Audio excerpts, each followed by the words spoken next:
കൃപാസനം പത്രം November 2025 part 2. Shri R വിജയകുമാറിൻ്റെ സന്ദേശം. നിങ്ങൾ ഏത് സാഹചര്യത്തിൽ ഉടമ്പടി എടുക്കാൻ വന്നാലും അതിൽ തിരഞ്ഞെടുപ്പിൻ്റെ ഒരു വിളിയുണ്ട്. ഉടമ്പടി എടുക്കുമ്പോൾ നമ്മൾ ദൈവത്തിൻ്റെ സ്വന്തമാകുകയാണ്.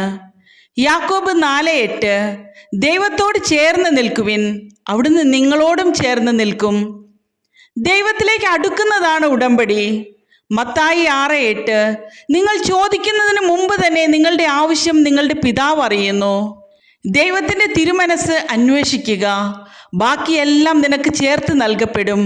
ഏത് സാഹചര്യത്തിലാണ് നിങ്ങൾ വന്നതെങ്കിലും വെറുതെ ഒന്ന് എടുത്തിട്ട് പോകാം, ഉടമ്പടി ചെയ്തു നോക്കാം എന്നൊക്കെ ചിന്തിച്ചാലും അതിലെല്ലാം തിരഞ്ഞെടുപ്പിൻ്റെ ഒരു വിളിയുണ്ട്.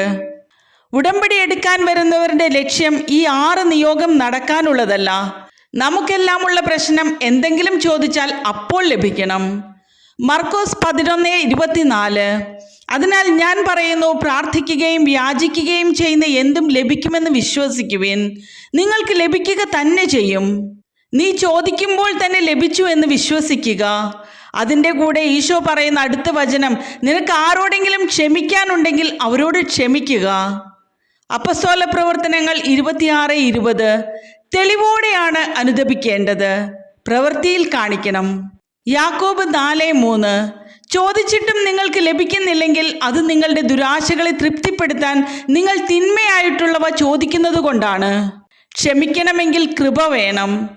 കൃപ ദൈവത്തിൻ്റെ ശക്തിയാണ്. ദൈവത്തിൻ്റെ ശക്തി എങ്ങനെയാണ് കിട്ടുന്നത്? എഫേസോസ് 2:8 വിശ്വാസം വഴി കൃപയാലാണ് നിങ്ങൾ രക്ഷിക്കപ്പെട്ടത്. അത് നിങ്ങൾ നേടിയെടുത്തതല്ല, ദൈവത്തിൻ്റെ ദാനമാണ്. എങ്ങനെയാണ് കൃപ നിറയുന്നത്? 2 കൊറിന്തോസ് 12:9 നിനക്കെൻ്റെ കൃപ മതി, എന്തെന്നാൽ ബലഹീനതയിലാണ് എൻ്റെ ശക്തി പൂർണ്ണമായി പ്രകടമാകുന്നത്. കൃപ നിറയണമെങ്കിൽ നീ പരക്കം പാച്ചിൽ നിർത്തണം. നീ ശാന്തതയോടുകൂടി ഇരിക്കുമ്പോഴാണ് ദൈവം നിന്റെ ജീവിതത്തിൽ ഇടപെടുന്ന അനുഭവം നിനക്ക് കിട്ടുക. ദൈവത്തിൻ്റെ കൂടെ ഇരിക്കാൻ പഠിക്കണം. നിങ്ങൾ ശാന്തരായിരുന്നാൽ മതി. ശാന്തതയോടുകൂടി ഇരിക്കുമ്പോഴാണ് ദൈവം നിനക്ക് വേണ്ടി യുദ്ധം ചെയ്യുന്നത്. എല്ലാം ദൈവത്തോട് ചോദിച്ച് ചെയ്യുക. ജോസഫ് അച്ഛനാണ് അതെന്നെ പഠിപ്പിച്ചത്. ഞാൻ വലിയ ബിസിനസ് ചെയ്യുകയാണ്. ഗവൺമെൻറ് കോൺട്രാക്റ്റ് എടുത്ത് ചെയ്യുന്നു. ഒരു ദിവസം കയറ്റി അയച്ച ലോഡ് റിജക്റ്റ് ആയെന്ന് പറഞ്ഞ് ഫോൺ കോൾ വന്നു.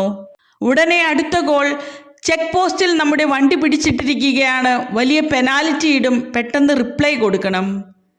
പിന്നെ എൻ്റെ ഹോട്ടലിൽ നിന്ന് സ്റ്റാഫ് വിളിക്കുകയാണ്, ഇന്ന് മീറ്റിംഗ് ഉണ്ട്, 3-4 കുക്കിംഗ് സ്റ്റാഫ് അസുഖമായിട്ട് അവിടെ മുറിയിൽ കിടക്കുകയാണ് എന്ന് പറഞ്ഞു.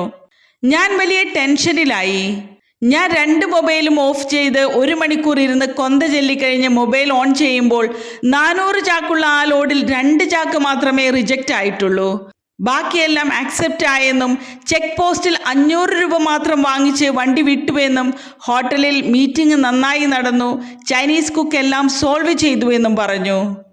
നീ ഉടമ്പടിയിലാണെന്നുള്ള ബോധ്യത്തോടുകൂടി മാത്രം ജീവിച്ചു പോയാൽ മതി. പുറപ്പാട് 14:14 കർത്താവ് നിങ്ങൾക്ക് വേണ്ടി യുദ്ധം ചെയ്തുകൊള്ളും, നിങ്ങൾ ശാന്തരായിരുന്നാൽ മതി.